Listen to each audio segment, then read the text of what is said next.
Bismillahirrahmanirrahim. Alhamdulillah. Vassalatu vassalamu ala Rasulillah. Alloh taolaga hamd va sanolar bo'lsin. Payg'ambar alayhisalomga salovat durudlarimiz bo'lsin. Butun xalqimizni, butun yurtdoshlarimizni mana kirib kelayotgan muborak Ramazon oyi bilan, saxovat, mehr, oqibat oyi bilan muborakbod etamiz. Alloh taolo mana shunday go'zal, muborak oylarning sultoni Ramazon sharif oyini juda ham chiroyli bir go'zal ibodatlar bilan, go'zal amallar bilan o'tkazishlikni Alloh taolo butun xalqimizga Alloh o'zi nasib ro'zi aylasin. Bu yilgi boshlanayotgan Ramazon oyi ham juda katta bir tarixiy voqealar bilan boshlanyapti. Tarixiy ishlar bo'ldi.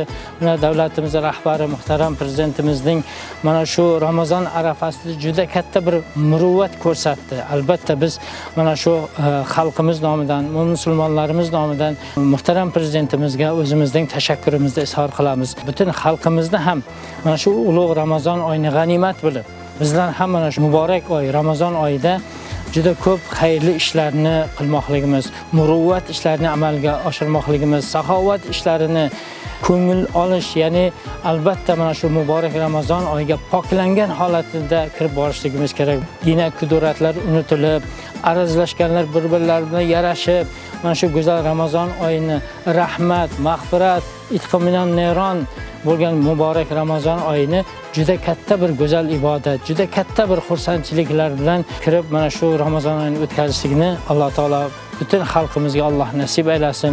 Xudo taboraka va taolo mana shu Ramazon oyini g'animat bilib juda ko'p ezgu ishlarni qilishligimiz kerak. Chunki Ramazon oyi ijro qilingan har bir savob ishlarga bir necha bor ziyodasi bilan Alloh taolo o'sha sohibiga ajrlarni, mukofotlarni berishligini payg'ambar alayhisalom hadislarda marhamat qilganlar.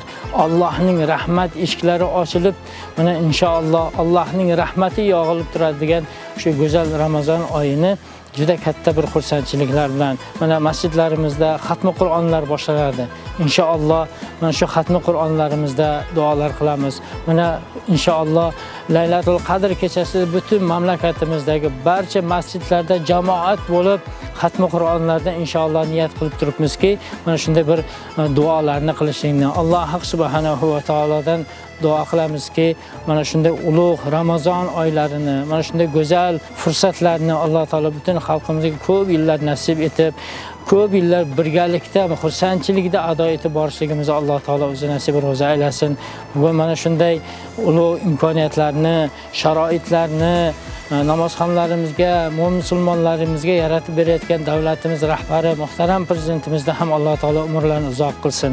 Xudo taboraka va taolo dunyo turguncha davlatimizda bosh bo'lib, mana shu davlatimizning tinchligi, osoyishtaligi, farovonlik yo'lida olib borilayotgan ishlarida Alloh o'zi yor madadkor bo'lsin. Mana inson qadri eng yuksak qadriyatlardan biri inson qadrini yuksaltirish. Albatta bu yo'lda juda katta islohotlar amalga oshirilyapti. Albatta biz Alloh subhanahu va taolodan mana shunday islohotlarimiz bundan keyin ham bardavom bo'lib, insonning qadri hamma narsadan aziz, hamma narsadan ulug' bo'lishligini Alloh taolo o'zi nasib ro'zi aylasin. Alloh subhanahu va taolo shu go'zal Ramazon oyi, oylarning sultoni, mehr, muruvvat, ahillik, shukronalik oyini xursandchiliklar bilan o'tkazib olishligimizni Alloh taolo butun yurtdoshlarimizga, butun mo'min musulmonlarimizga, xalqimizga Alloh nasib etsin. Yana bir bor mana shu yurtdoshlarimizni kirib kelayotgan muborak Ramazon oyi bilan chin yurakdan muborakbod etamiz. Assalomu alaykum va rahmatullohi va barakatuh.